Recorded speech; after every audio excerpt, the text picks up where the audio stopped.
زیادہ actually resist کر رہے تھے، جو کہ ان کا غلط عمل تھا. میں تو یہ سمجھتا ہوں ان کے اس عمل کے بعد وکلا تحریک 14 سال کے بعد واپس زندہ ہوئی، کہ جس میں انہوں نے وکیلوں کو، سینئرز کو اور ہماری بہنوں کو، جو کہ حامد میر صاحب نے بھی شیئر کیا، میڈم شیر بانو ہے، جس طریقے سے اشفاق وڑائی ایس ایچ او کا بیہیویئر تھا اور ڈی آئی جیز کا بیہیویئر تھا، انہوں نے کسی طریقے سے بھی ہمیں انٹر ہونے سے روکنا تھا. اب میسج کیا گیا؟ ہماری اس موومنٹ سے، ہمارے اس ریزسٹنس سے نیشنل میڈیا نے اس چیز کو کور کیا، اور ساتھ ہی ساتھ 2 سپریم کورٹ کے جسٹسز نے اس چیف جے سی پی میٹنگ سے بیٹھنے سے انکار کیا. اور جو لسٹ وہ لے کے آئے تھے، جس کے اندر انہوں نے سوچا کہ ہم سارے جسٹسز اپنے کورٹ پیکنگ لے آئیں گے، 26ویں ترمیم کو ہم کورٹ کے تھرو ختم کر دیں گے، ان میں سے وہ کامیاب نہیں ہو سکے اور صرف 6 ججز کر سکے. تو یہ پہلی دفعہ یہ ہوا کہ وکلا کراچی کے جو گئے ان کی ریزسٹنس ہوئی، تو پہلی دفعہ 2 ججز نے اس دفعہ بیٹھ کے ہمت کی کہ ہمارے ساتھ وکلا روڈ پہ کھڑے ہیں، ہمیں لڑنا ہوگا. ہم آنکھیں بند کر کے صرف بینچ پہ بیٹھ کے انتظار نہیں کر سکتے کہ ہمارے ساتھی ججز میں سے کون بیدار ہوتا ہے اس چیز کے لیے کہ عوام کی جو پروٹیکٹرز ہیں، ہم آئین کے اندر اگر ان کے لیے ہم نے ڈیسیجن لینے ہیں تو ہم یہاں پر بیٹھ کے لیں. نہیں، آج ایک فورس باہر کھڑی ہے 2007 کی طرح، جنہوں نے اس چیز کے لیے علم اٹھایا ہے کہ آپ اپنا کام اپنی نیک نیتی سے کریں، ہم روڈ پہ آپ کے لیے کھڑے ہیں، اگر آپ بھی ہمارے صرف 1973 کے آئین کے ساتھ کھڑے ہیں. سر، آپ نے اس میں ذکر کیا پیکا ایکٹ کا، تو پیکا ایکٹ تو ہم ریڈ کرتے ہیں، ہمیں لگتا ہے کہ جو ہمارے فنڈامنٹل رائٹس ہیں کانسٹیٹیوشن میں، یہ تو بالکل اس کے خلاف بنا ہوا کوئی ایکٹ ہے،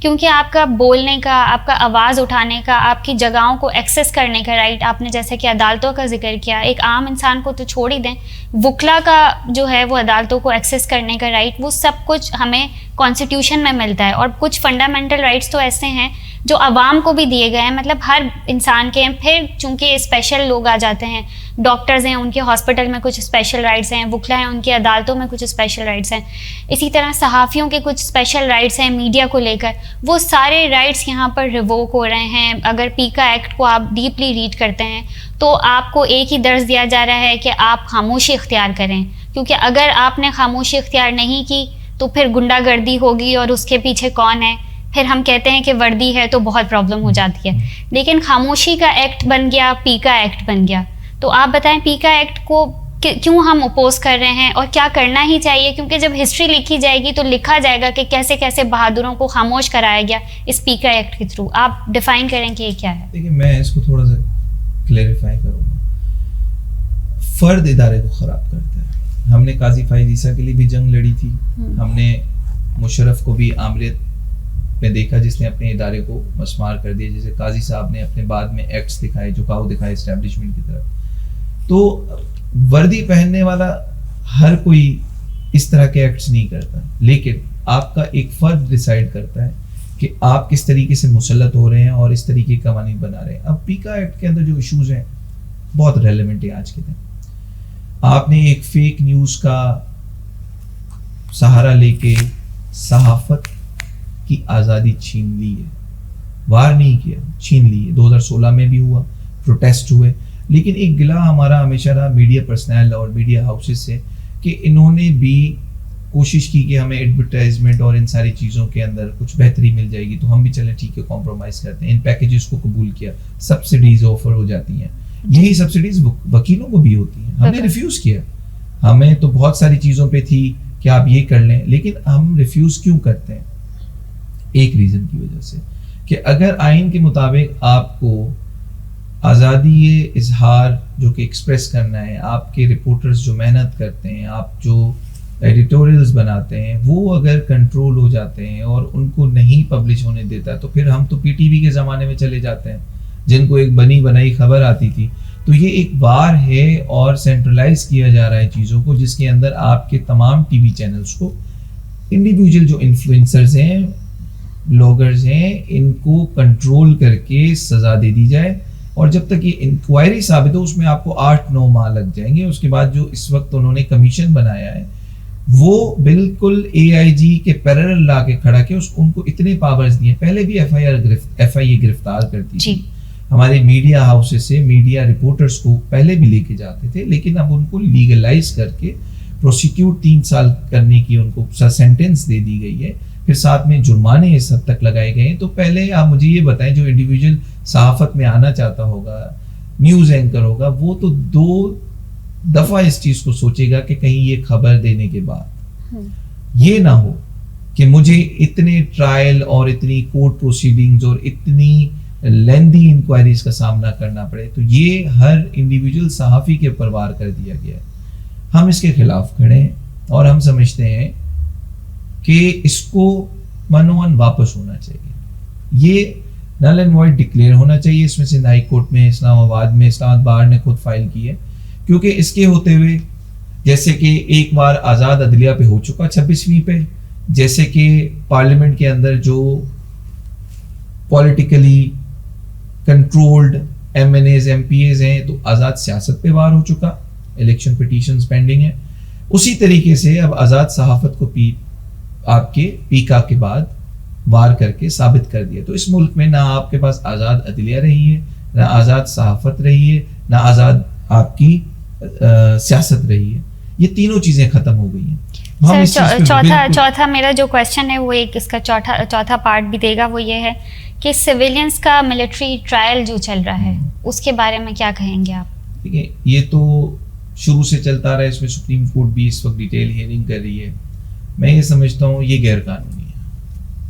سویلینس کا کیا آپ ملٹری پرسنلز کا ٹرائل کر سکتے ہیں عام کورٹس میں؟ نہیں, آپ کو بالکل ایکسیپشن اس چیز کے اندر ان کو ملی ہوئی ہے.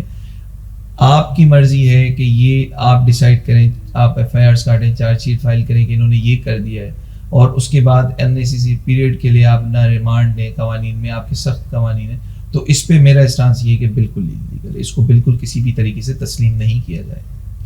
سر, اب دیکھا جائے تو کیا پاکستان اس وقت انڈکلیئر مارشل لاء کی سچویشن میں آ چکا ہے؟ کیونکہ نہ عدلیہ آزاد ہیں,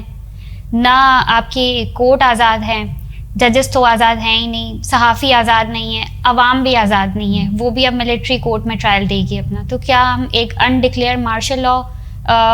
کہہ سکتے ہیں اس سچویشن کو؟ دیکھیں, یہ انڈکلیئر بھی آپ کہہ سکتے ہیں, اور اس کو آپ کہہ سکتے ہیں کہ مزید خطرناک جو کہ پہلے وقتوں میں ہوا, بلکہ اس کے اثرات بنگال سے برے ہو سکتے ہیں. آپ نے ایک دیکھا ہے. بالکل. اس کی وجہ یہ ہے کہ آپ نے اس وقت 6 کینال کا ایشو دیکھ رہے ہیں, عوام کس طریقے سے ریزسٹ کر رہی ہے. آپ کے ایکارڈز ہیں, ٹریٹیز ہیں, ساتھ ہی ساتھ آپ زمینیں کارپوریٹ فارمنگ میں دے رہے ہیں, اس کا بینیفیشری کون, اسٹیبلشمنٹ لے کے اپروول کون دے رہی ہے, سٹنگ گورنمنٹ جن کے اپنے فارمز بھی الیکشن پٹیشنز کے اندر پڑے ہیں, عدلیہ کون, انہی کے اپنے الیکٹڈ کارکن اب عدلیہ کے اندر بیٹھے ہوئے ہیں. تو یہ پورا ایک دوسرے کے بینیفیشریز ہیں, انٹرسٹ سیکیور کر رہے ہیں. تو یہ ڈکلیئرڈ مارشل لاء ہے جس کے اندر پہلے آمریت بظاہر سامنے آ کے فوج کی طرف سے ہوتی تھی, لیکن اب انہوں نے پولیٹیکل ایجنٹس ایسے پیدا کر دیے ہیں, جیسے بار میں بھی کچھ ایسے لوگ ہیں کہ وہ ان کے اشارے میں عوام کا مینڈیٹ جھوٹا ہو سچا ہو وہ ڈکلیئر کر کے وہاں پہ ان کے حساب سے لیجسلیشنز کر کے ان کی پلیسمنٹ کر رہے ہیں, جس کے اثرات میرا خیال یہ ہے کہ یہ 22 کروڑ عوام برداشت نہیں کر سکے گی. اور ہم اب ان ساری سچویشن میں جو پہلے ایک فکرہ ہوتا تھا کہ ملک نازک صورتحال سے نہیں, ہم اس سے بہت آگے نیچے گر چکے ہیں. اس وقت عوام کا ٹیمپرمنٹ وہ نہیں ہے کہ وہ اپنے مسائل, حقوق, بنیادی حقوق پہ کمپرومائز کرے. سر, فرسٹریشن کیا آپ کو لگتا ہے کہ اتنی بڑھ جائے گی کہ اب پھر عوام جو ہے وہ ان سب چیزوں کے خلاف کھڑی ہو جائے گی, اور جب عوام روڈ پہ نکلی تو پھر کوئی نہیں روک پائے گا؟ ابھی آپ نے چند لوگ دیکھے تھے تو کچھ واقعات ایسے بن گئے, آپ نے ان کو تو ملٹری کورٹس کے تھرو آپ سزا دے رہے ہیں, شاید کوئی آئیکن بنانا چاہ رہے ہیں کہ دیکھو ان کے ساتھ جو ہوا وہ آپ کے ساتھ بھی ہو سکتا ہے. لیکن جب کھانا بھی نہیں ہے, فیسلٹیز بھی نہیں ہے, روڈ بھی ٹوٹے ہوئے ہیں, پھر یہ جو بیسک نیسیسٹیز تھیں, ایک تھوڑا آپ کبھی کوئی اپنی آزادی سے کچھ سوشل میڈیا یوز کر سکتے تھے, یا کوئی بلاگ بنا سکتے تھے, کوئی اپنی ویڈیو بنا کے ڈال سکتے تھے, اب وہ سب بھی چھن چکا ہے. تو آپ کو لگتا ہے کہ نوجوان اسپیشلی اتنے فرسٹریٹڈ ہو جائیں گے کہ وہ جب نکلیں گے تو پھر اس کی طاقت کو کوئی نہیں روک پائے گا؟ دیکھیے, سب سے امپورٹنٹ یہ ہے کہ آج کے دن آپ کے نظریاتی ہم خیال لوگ اور نوجوان ہی اس تحریک کو چلا رہے ہیں. خواہ وہ سندھ کے وسائل ہوں, پانی زمین کا ایشو ہو, آپ کی یونیورسٹیز کے ایشوز ہوں, آپ کے پیکا کے اندر دیکھیں نوجوان صحافی مجھے نظر آ رہے ہیں, اور وہ فکر رکھنے والے سے مجھے صحافی نظر آ رہے ہیں جن کو نظر آ رہے ہیں کہ یہ اثرات بہت برے ہیں. یہ یقینی طور پہ ایک تحریک کا آغاز ہو چکا ہے, عوام روڈ پر ہے, میڈیا کوریج نہیں مل پا رہی افسوس کے ساتھ ان امینڈمنٹس کی وجہ سے. آپ کی عدلیہ کے اندر ایک فگر آیا کہ 1700 کیسز پچھلے نومبر سے لے کے اب تک ڈیسائیڈ ہو چکے. آپ اگر ان کے فگرز اٹھا کے دیکھ لیں تو وہ نان پروسیکیوشن کے اندر اور اگینسٹ دی گورنمنٹ تھے, کیونکہ آرٹیکل 199 کے اندر ہے کیا, آپ اگریوڈ ہیں اگر گورنمنٹ سے, گورنمنٹ کا کوئی کام ہے اس میں ایک پبلک آتی ہے لوکس اسٹینڈائی لے کے اور وہ کورٹ میں کانسٹیٹیوشنل پٹیشن فائل کرتی ہے, آپ کو کیا لگتا ہے وہ پولیٹیکلی ایلیویٹڈ یا اپوائنٹڈ جج اس گورنمنٹ کے خلاف کوئی ڈیسیجن دے گا تو آپ کو موسٹلی وہ پینڈنگ ڈیسیجنس ملیں گے جس کے اندر ڈسمس, نان پروسیکیوشن یا کہ مینٹینیبلٹی کے ایشوز آئیں گے. تو انصاف نہیں ہو رہا. تو یہ ایک تحریک ہو چکی ہے شروع, صرف اور صرف ہمیں ڈیوائڈ کیا جا رہا ہے یا ہمیں لوگوں کو ایک ایلیوژنری فیس دکھایا جا رہا ہے کہ اس طرف دیکھیں یہ ایشو ہو گیا, ملک میں یہ حالات ہو گئے, لیکن سیگمنٹ وائز لوگ روڈ پہ بھی نکل رہے ہیں, لوگوں پہ لاٹھی چارج بھی ہو رہے ہیں, لوگوں کو گرفتار بھی کیا جا رہا ہے, اور وکیل بھی آپ نے دیکھا 10 تاریخ کو جس طریقے سے ریزسٹنس دکھا کے لڑ کے آئے, تو وکیل بھی اب تیار ہو چکے ہیں کہ اب ان سارے ایشوز کو وکیل لیڈ کریں گے, کیونکہ یہ جتنی بھی چیزیں ہیں, جتنی بھی ریسٹوریشن آف ڈیموکریسی کی موومنٹس, انڈیپینڈنس آف جوڈیشری کی موومنٹس پاکستان کی تاریخ میں ہوئی ہیں, ٹریڈ یونینز کی, یہ سب کھڑے ہوں گے اور وکیل ان سب کے ساتھ آگے ان کا مدعا روڈ پہ دے رہے ہوں گے. اب اس میں کوئی بھی آپ یہ نہیں کہہ سکتی کہ اب کوئی, صرف فرق اتنا ہے کہ یہ آج ہوں یا 2 مہینے بعد ہوں, صرف اتنا اس ٹائم پیریڈ کا ڈفرنس نظر آتا ہے. سر ہم نے ابھی دیکھا کراچی میں کچھ ٹینکر مافیا, کچھ ٹرالرز, کچھ ایکسیڈنٹ, بہت زیادہ ایکسیڈنٹ ہوئے اور جن کو بہت زیادہ برننگ ایشو کی طرح میڈیا نے بھی کوریج دی. اور میڈیا کی کوریج دینے کے بعد ایک سیاسی جماعت جو کہ خاص طور پہ سمجھی جاتی ہے کہ کراچی کی جماعت ہے, اس نے اسٹانس لیا, اس کے کچھ رہنماؤں نے کچھ اسٹیٹمنٹس دیے اور کچھ ڈیمانڈس کچھ ایسی تھیں جو آلریڈی ڈیسائیڈڈ ٹائم تھا, اس ٹائم پہ ان ٹرالرس کو چلانے کی اجازت دی جائے, ان ٹینکرز کو چلانے کی اجازت دی جائے. بدلے میں ہم دیکھتے ہیں کہ کاؤنٹر اسٹیٹمنٹ آتا ہے اس مافیا کے صدر کا, جو میڈیا میں بیٹھ کے یہ دھمکی دیتا ہے کہ اگر اس قسم کے کوئی ٹائمنگز یا کسی بھی قسم کی پابندی کروائی گئی تو ہم کراچی کو چاروں طرف سے جیم کر دیں گے. ہم جو ہیں وہ سیریس نتائج کی وہ تنبیہ کرتا ہے کہ میں وہ انڈیویجولی کہتا ہے کہ میں یہ سب کچھ کروں گا اور میں ان کے خلاف کام کروں گا جو ہمیں ان آرڈرز پہ کہیں گے کہ آپ امپلیمنٹ کروائیں. اس نتیجے میں یہ ہوتا ہے کہ جس سیاسی جماعت کے رہنما نے سٹینڈ لیا ہوتا ہے یا اس چیز کو امپلیمنٹ کروانے کی کوشش کی جاتی ہے, ہمارے جو ادارے ہیں وہ انہیں ہی گرفتار کر لیتے ہیں اور پھر ہم دیکھتے ہیں کہ ایکسیڈنٹ کا جو سلسلہ ہے وہ چلتا چلا جاتا ہے. تو آپ کیا کہتے ہیں اس قسم کی گرفتاریاں؟ میرا ان سے سیاسی کوئی مفاد نہیں ہے, لیکن بہرحال انہوں نے ایک اچھے کاز کے لیے سٹینڈ لیا. تو اس قسم کی گرفتاریاں کیا ہمارے بہادر جو اس طرح کے سٹانس لیتے ہیں ان کی ہمت کو پست کر دے گی؟ دیکھیں, جب بھی یہاں پر حق کے لیے کوئی بات کرتا ہے اور خاص طور پہ کراچی کے اندر ہم کم و بیش 3.5 کروڑ کی عوام ہے. میں جب سے میری پیدائش کراچی میں ہوئی, میں بڑا ہوں, اطراف جانتا ہوں چیزوں کے, پھر ان مافیاز کو بھی ہم نے بڑا کلوزلی دیکھا ہے. تو یہ ہو ہی نہیں سکتا کہ ان کے لائسنس, روٹس, اپروولز یہ بغیر ٹرانسپورٹ کے ادارے کے ہوں. ان کو ریگولرائز کرنے کی بہت ضرورت ہے, ان کے ڈرائیورز کے لائسنس دیکھنے کی بہت ضرورت ہے, ان کی فزیکل ہیلتھ ڈرائیورز کو دیکھنے کی ضرورت ہے, کیونکہ جو لائسنس ان کو ملتے ہیں یہ راتوں کو کافی عرصے آگے جا کے جاگ رہے ہوتے ہیں, پھر دوسری شفٹ لگاتے ہیں. تو کیا سائیکولوجیکلی سائیکیٹرک ان کو اپروول دیتا ہے کہ آپ فٹ ہیں کہ آپ ڈرائیو کر سکیں؟ تو وہ اسٹینڈرڈس فالو کرنے کی ضرورت ہے. اب جس چیز کی آپ بات کر رہے ہیں وہ یہ ہے کہ ہمارے پاس کنٹرولڈ یہ ایسوسیشنز نہیں ہیں, جو ٹرک ہو یا ڈمپر ہو یا کنٹینر کی ایسوسیشن ہے. اگر ان کا کوئی پریزیڈنٹ اس طرح کی اسٹیٹمنٹ دیتا ہے تو اس کا میرا تو یہ ماننا ہے کہ he is backed by political ministries and یہاں پر جو اسٹیبلشمنٹ کی پولیٹیکل منسٹریز کے ساتھ ایفیلیشنز ہیں, کیونکہ ان کے بھی انٹرسٹ ایک دوسرے کے ساتھ جڑے ہوتے ہیں. اگر ہائی کورٹ کے آرڈرز ہیں, اور مجھے بھی یاد پڑتا ہے کہ اس طریقے کے آرڈرز ہیں کہ آپ کو رات 11 بجے کے بعد ہیوی ٹریفک ان روٹ سے گزارنی ہے, جو کہ مائی کولاچی سے اور کسٹم ایریا سے نکلے گی, پھر پورٹ قاسم جائے گی, پھر اس کے بعد جا سکتے ہیں. اس کی وجہ یہ کہ یہ میٹروپولیٹن سٹی ہے, یہاں پہ بائکس, چھوٹی گاڑیاں, لوگوں کا آنا جانا, کراچی از اے سٹی آف لائٹس, تو آپ کو ان ساری چیزوں کا خیال رکھنا ہے. لیکن آپ نے جو بات بتائی کہ ایک شخص نے بات کی, یہی تو سب سے ایک المیہ ہے کہ جو عوام کے حقوق کی بات کرتا ہے وہ بات ان کے انٹرسٹ کے خلاف کرتا ہے. تو پولیٹیکل مافیا یا ٹرک مافیا جن کے انٹرسٹ ایک دوسرے سے جڑے ہوئے ہیں, وہ پھر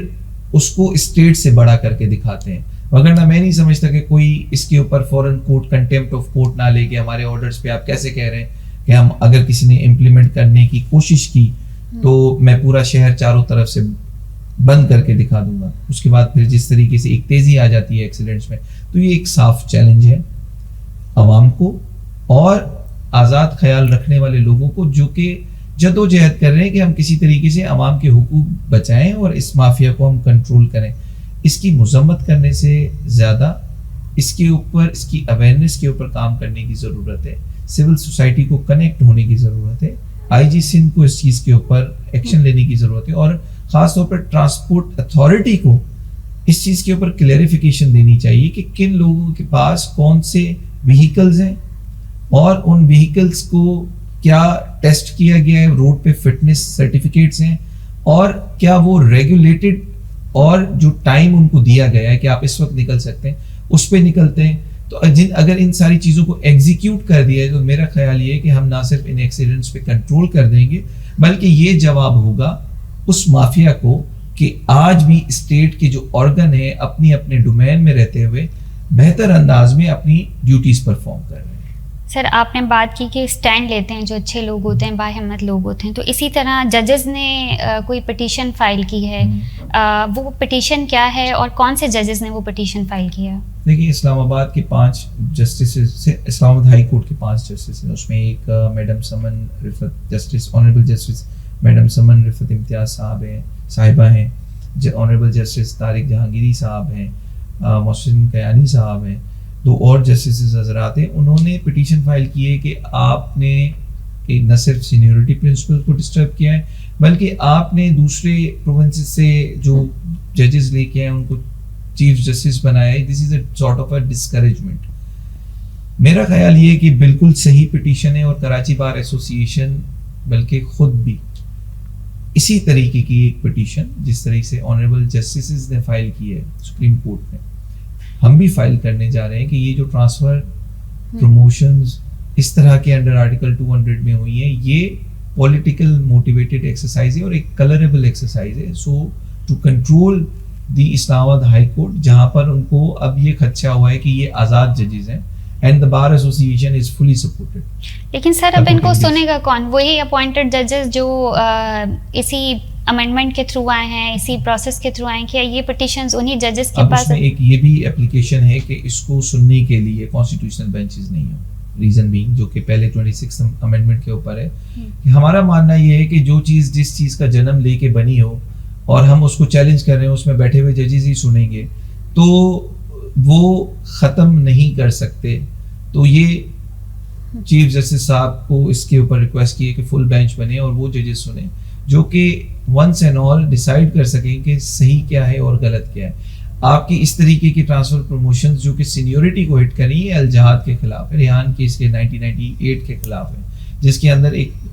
رول اپلائی کر دیا گیا تھا کہ ججز کو آپ سینیورٹی بیسس پہ کریں گے. اور اچھا, اس میں ایک سب سے امپورٹنٹ جو چیز ہے, اگر آپ ٹرانسفر کرتے ہیں, جو اس پٹیشن کے اندر بھی اس پوائنٹ کو ریز کیا گیا ہے, تو پھر آپ کو ایک فریش اوتھ لینا ہوتا ہے, اور فریش اوتھ لینے کا مطلب ہے کہ آپ اس کورٹ کے جونیئر موسٹ جج ہیں. تو اس سوال کے اوپر یہ پٹیشن پوری بیس کرتی ہے, اینڈ آئی بلیو کہ اور بار ایسوسی ایشنز بھی اس کو کریں گی, بلکہ مرزا سرفراز صاحب نے سندھ ہائی کورٹ کی طرف سے بھی یہ پٹیشن فائل کی ہے سپریم کورٹ میں, اور کراچی بار بھی آنے والے ویک میں انشاءاللہ اس کو اسی پرنسپل پروپوزیشنز پہ اور پریئر کلازز پہ فائل کرے گا. سر بہت سارے ڈیفیکلٹ کویشچنس کے بعد کچھ آپ کی لائف سے بھی ہم جاننا چاہیں گے. اتنی زیادہ نالج ہے آپ کے پاس, تو آپ کی ایجوکیشن کیا ہے اور کیسے آپ نے سوچا کہ میں وکیل بننا چاہتا ہوں یا میں لوگوں کے رائٹس کے لیے لڑنا چاہتا ہوں؟ دیکھیں, میری جو LLB ہے وہ تو SM لاء کالج سے 2016 میں, اور اس کے بعد پھر میں نے شہید Zulfiqar Ali Bhutto university of law Zabul سے میں نے LLM کیا, MPhil کیا 2019 میں, اور اس میں کمپٹیشن کمیشن آف پاکستان کے اندر پھر میں نے IBA سے ٹیکس لاز کے اوپر ڈپلوماز کیے. تو میری وکالت 2013 سے ایز اے اسٹوڈنٹ شروع ہوتی ہے. لیکن سب سے انٹرسٹنگ جو چیز اس کے اندر وہ یہ ہے کہ میں نے وکالت کا پروفیشن ایز آف انٹرسٹ نہیں کیا تھا. مجھے شاید وہم و گمان بھی نہیں تھا میری زندگی میں کہ میں کبھی وکالت کروں گا. لیکن آپ مجھے ایکسیڈنٹل اور as a victim of this system کہہ سکتی ہیں کہ جب میں نے خود بہت ساری ایشوز ڈپارٹمنٹل فیس کیے, کچھ ریگولرائزیشن سے ریلیٹڈ, تو مجھے کورٹس میں بہت زیادہ جانا پڑا سول لیٹیگیشنز کے اندر. تو میں نے وہاں پر یہ دیکھا کہ وہاں پر ناانصافی, لوگوں کی پریشانیاں, پھر جب میں لائرس کے ساتھ انگیج ہوتا تھا تو that is how I actually develop this interest کہ یہ ایک عام پیشہ نہیں ہے. اگر اس میں جو میرا ایکسپیرینس رہا میرے لائرس کے ساتھ, جن ایشوز میں ہمیں جانا پڑا, تو وہ بہت اچھا رہا. اچھے وکیل تھے, پروفیشنلی انہوں نے ڈیل کیا. تو وہ ایک یوں سمجھے کہ ایک ٹرننگ پوائنٹ تھا میرے لیے کہ میں نے ڈیسائیڈ کیا کہ اب مجھے وکیل بننا چاہیے. اور بیکاز نہ صرف یہ نوبل پروفیشن ہے بلکہ آپ ان اگریب لوگوں کی دعائیں لیتے ہیں. دعائیں لینے کے ساتھ ساتھ آپ بحیثیت وکیل سوسائٹی میں اپنا رول پلے کرتے ہیں. جب میں وکیل بنا تو وکیل بننے کے بعد میری جو انیشیل وکالت تھی وہ ایک سپریم کورٹ کے وکیل ہیں, اور مجھے تو میرے بڑے بھائیوں جیسے ملاک دشتی صاحب, مجھے موقع ملا ان کے چیمبر میں, میں نے کرمنل لاء کی پریکٹس کی چودھری وسیم صاحب اور ان کے ساتھ. پھر میرا ایکسپوجر ہوا کاشف پراچا صاحب کے ساتھ. He was honorary secretary that time in 2017. تو وہ جو ایک سیاست کا پھر بار کا جو میرا ایکسپوجر ہوا, ان کے ساتھ رشید رضوی صاحب تک جاتا ہے, منیر ملک صاحب تک جاتا ہے. پھر وہ ایک ایسی چیز تھی میرے لیے جو کہ ویسے ہی میں ایز اے ایکٹیوسٹ رہا اپنے زمانہ طالب علمی میں. تو میرے لیے ایک بڑی انٹرسٹنگ چیز رہی کہ ایز اے وکیل نہ صرف یہ کہ لوگوں کے لیے آپ بات کر سکتے ہیں, لیکن جو ایک پوری پولیٹیکل لیگیسی تھی رشید رضوی صاحب کی, اس نے مجھے ایک ایکسپوجر دیا بار پولیٹکس کے اندر اس پرنسپل اسٹانس کی طرف, جس کے اندر میں نے صلاح الدین احمد کو دیکھا, جس کے اندر میں نے یہاں پہ بار کے اندر بڑے نمایاں اور آزاد خیال وکیلوں کو دیکھا جن کا کسی پولیٹیکل پارٹی سے کوئی تعلق نہیں تھا, لیکن ان کی ریٹ ایسی ہوتی تھی کہ جتنے ادارے تھے وہ بار کی ڈگنیٹی کو, بار کی انڈیپینڈنس کو بڑا امپورٹنس دیتے تھے. آج بھی آپ نے دیکھا جتنی بھی امینڈمنٹس ہوتی ہیں تو پولیٹیکل پارٹیز, یا جب آپ کے پاس مارشل لاء رہا ہے تب بھی پولیٹیکل پارٹی سب سے پہلے یا تو میڈیا ہاؤسز کو اپروچ کرتے ہیں یا تو وہ سب سے پہلے بار ایسوسیشنز میں جاتے ہیں, بیکاز یہ دو ایسے فورمز پاکستان کی تاریخ میں رہے ہیں جنہوں نے ہمیشہ سچ کا ساتھ دیا. تو this is how I evolved my interest in bar politics as well. دیکھتے دیکھتے 7 سے 8 سال گزرے, دین آئی ڈیسائیڈڈ کہ اب مجھے بار پالیٹکس کرنی چاہیے, کیونکہ میرا ایک بہت زیادہ کنیکٹیوٹی جو تھی وہ یوتھ کے ساتھ تھی, اور میں پھر ایک ویکیوم دیکھ رہا تھا جہاں پر وسائل نہیں تھے, ینگسٹرس کو ٹریٹ اچھا نہیں کیا جا رہا تھا, اپورچونیٹیز نہیں تھی. تو سب سے پہلے پھر ہم نے جو 3-4 سال سے جن ایشوز پہ کام کیا اس میں پیکیونری جورسڈکشن تھی. تو جب مجھے چارج ملا تو میں نے ایز اے کیبنٹ میں یہ بات ڈسکس کی, اور کیبنٹ نے اتفاق کیا کہ ہمیں پیکیونری پہ ہی کام کرنا ہے. تو ہم نے ایک خط لکھا CM صاحب کو. پھر موقع ملا تو میرے مینیفیسٹو میں انڈیپینڈنٹ بار تھی کہ ہماری بار کسی پولیٹیکل پارٹی سے کنیکٹڈ نہ ہو, جس کو آپ پہلے دن سے اب تک دیکھ رہی ہیں کہ ہم نے ہر نیشنل ایشو کازز پہ, میڈیا پہ اور 26 امینڈمنٹ پہ اسلام آباد تک لیڈ کیا. اور ہم نے جسٹس منصور علی شاہ صاحب کو یہاں پہ اپنے اوتھ میں بلایا, تو وہ سمبولک تھا, ایک میڈیا میسج تھا کہ ہم ان ججز کی عزت کرتے ہیں جو ادارے کی بقا کے لیے کام کرتے ہیں, کسی فرد کو ہم پسند نہیں کرتے. فرد تو قاضی فائز عیسیٰ بھی تھا, لیکن اس وقت PTI ہمارے خلاف ہوتی تھی, پیپلز پارٹی PML ہمارے ساتھ کھڑی ہوتی تھی. لیکن آج جب وقت آیا ہے, اگر PTI ادھر کھڑی ہوئی ہے اس کا مطلب یہ نہیں کہ بار ایسوسیشن PTI کے ساتھ ہے. بار ایسوسیشن یہ کہتی ہے کہ لائرز موومنٹ میں ساری پارٹیز آتی ہیں, ساری ایسوسیشنز آتی ہیں, ٹریڈز آتی ہیں, جن جن کے حقوق مارے جا رہے ہیں, ہم آج بھی اپنے آزاد خیال کے ساتھ ہیں, تو وہ ہم اچیو کر رہے ہیں الحمدللہ. اور یہ میں اکیلا اچیو نہیں کر رہا, میری پوری کیبنٹ کر رہی ہے. نمبر 3, اب جن چیزوں پہ آج چیف جسٹس آف سندھ آئے تھے آنریبل جسٹس جنید غفار صاحب, تو ان کے سامنے ایک مدعا ہم نے رکھا جو کہ نوجوانوں سے بہت قریب ہے, جس کے اوپر میں پچھلے 6 سال سے کام کر رہا ہوں. سپریم کورٹ اور اسلام آباد ہائی کورٹ میں لا کلرکشپ پروگرامز آپ نے دیکھے ہوں گے, جو کہ 3 سالہ نوجوان وکلا کے لیے ہوتے ہیں, تاکہ ان کی ایک ذہنی نشو نما ہو سکے اور فائنینشلی بھی ان کو ہم اپرچونٹی دے سکیں. تو ہم اس پہ آج میں نے ان کے سامنے بھی اس استدعا کو رکھا, اور چیف صاحب کو میں نے پہلے شفیع صدیقی صاحب تھے تو ان کو میں نے خط لکھا تھا. لیکن آج مجھے موقع ملا تو میں نے پوری کیبنٹ کی طرف سے, یہ ہمارا ایک کلیکٹیو ڈیسیجن تھا کہ ہمیں اب نوجوانوں کے لیے کچھ کرنا ہے. ان کو میں نے یہی کہا کہ ہمارے 29 ڈسٹرکٹس ہیں, 4-5 ڈسٹرکٹس کراچی کے اندر ہیں. اگر ڈی جیز اے ڈی جیز کے پاس ہمارے نوجوان اسی کرائٹیریا فارمولہ پہ یہاں پہ, اور سندھ ہائی کورٹ میں ایون جو 39 جسٹسز کی جگہ ہے 40 کی ہمارے پاس کم و بیش, اگر میں غلط نہیں ہوں, تو اگر 2-3 ہمارے نوجوان وکلا جو کہ کمپیٹنٹ ہیں, جیسے وہ ڈگری کمپلیٹ کرتے ہیں اور انٹیمیشن پیریڈ پر آتے ہیں, وہاں سے لے کے 3 سال تک سپریم کورٹ کے فارمولے پہ آپ اگر لا کلیئر کرتے ہیں تو ایک بار اور بینچ کا رشتہ بھی کلوز ہوتا ہے, لیکن اس کے ساتھ ساتھ ان کو سیکھنے کے عمل میں کچھ مل جائے گا. آپ کی ججمنٹ رائٹنگز کے اندر آپ کو ریسرچر مل جائیں گے جو کہ لائرز ہوں گے. آپ کی ججمنٹ رائٹنگ کے اندر آپ کو ہسٹوریکلی ان پروویژنس پہ اور کتنے ڈیسیجنز ہوئے ہیں وہ جس طریقے سے سپریم کورٹ میں ہمیں نظر آتا ہے وہ نظر آئے گا. ساتھ ہی ساتھ اس طریقے سے ان کی سیریز میں ایڈ آن ہو جائے گا کہ انہوں نے کسی طریقے سے جوڈیشری میں ایز اے لائر کام کیا ہے, تو وہ دنیا میں جب بھی کہیں جائیں گے, ایون اگر وہ اپنی کوئی اسکالرشپ اپلائی کرتے ہیں, سپریم کورٹ کے لا کلرک کی اگر ہاروارڈ گریڈ کرنا ہے تو اس ریکمنڈیشن لیٹر کے اوپر سپریم کورٹ کی جسٹس کے کہ انہوں نے لا کلرک یہاں پہ کام کیا تو ان کو اسکالرشپس ملتی ہیں. سو جو ہم نے پروپوزل ان کو دیا وہ اتنا کارآمد ہے کہ 1 سال کے اندر کم و بیش 300 وکلا جوڈیشری میں ایز اے لا کلرک کام کر سکتے ہیں, سیکھ سکتے ہیں, پر سیکھنے کے ساتھ ساتھ اپنے آپ کو جورسپروڈنس کو ایوالو کرنے میں بہتر کردار ادا کر سکتے ہیں. And that's how district court کی اگر پبلیکیشن ایک دفعہ شروع ہو گئی,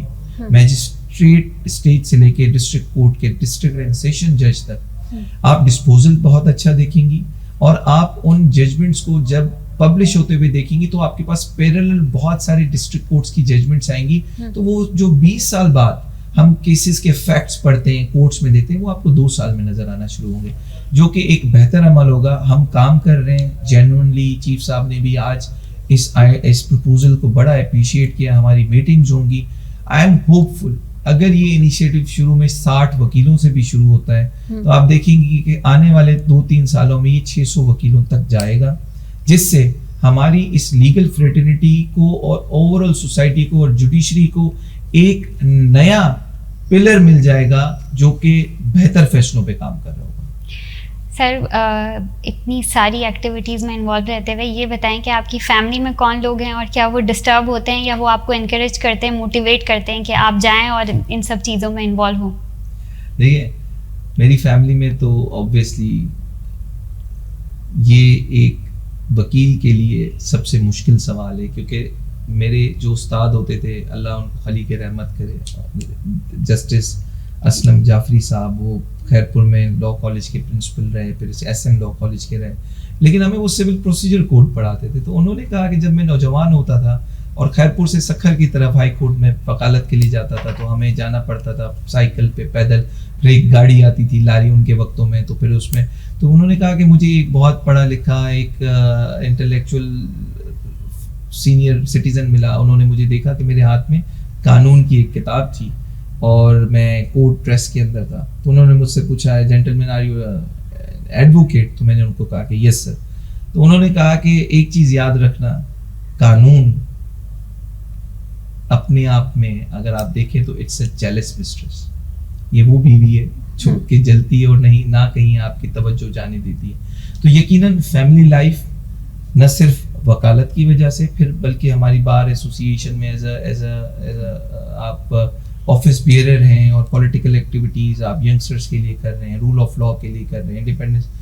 وہ اتنی ڈیمانڈنگ ہے کہ آپ کو اپنے گھر کے لیے, اور بعض اوقات تو یہ بھی ہوتا ہے کہ ہمیں اپنی وکالت کو بھی کمپرومائز کرنا پڑتا ہے. کلائنٹس کو, پروفیشن کو بھی ہمیں کرنا پڑتا ہے. لیکن ایک اچھا وکیل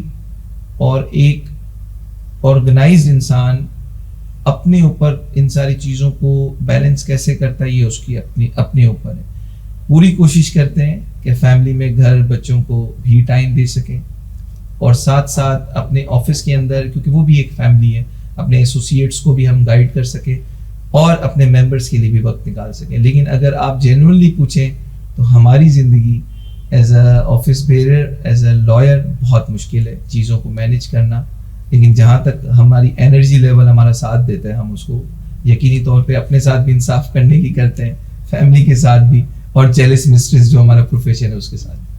تھینک یو سر. میرے ساتھ موجود تھے رحمان کرائی ایڈوکیٹ, جو اس وقت جنرل سیکریٹری ہیں کراچی بار ایسوسی ایشن میں. 2024 اور 25 میں یہ الیکٹ ہوئے اور یہ ینگسٹ جنرل سیکریٹری ہیں ہسٹری میں. اور ساتھ ساتھ آپ نے ان کی باتیں سنی, یہ سنا کہ کتنا امپاور ہیں یہ اپنی فیملی کی طرف سے بھی, اور یقیناً فیملی کا ساتھ ہوتا ہے تبھی آپ کچھ اچیو کر پاتے ہیں. اسی کے ساتھ مجھے اجازت دیں, ایک بار پھر حاضر ہوں گی, تب تک ہمارا چینل دیکھتے رہیں اور سبسکرائب کریں. شکریہ, اللہ حافظ.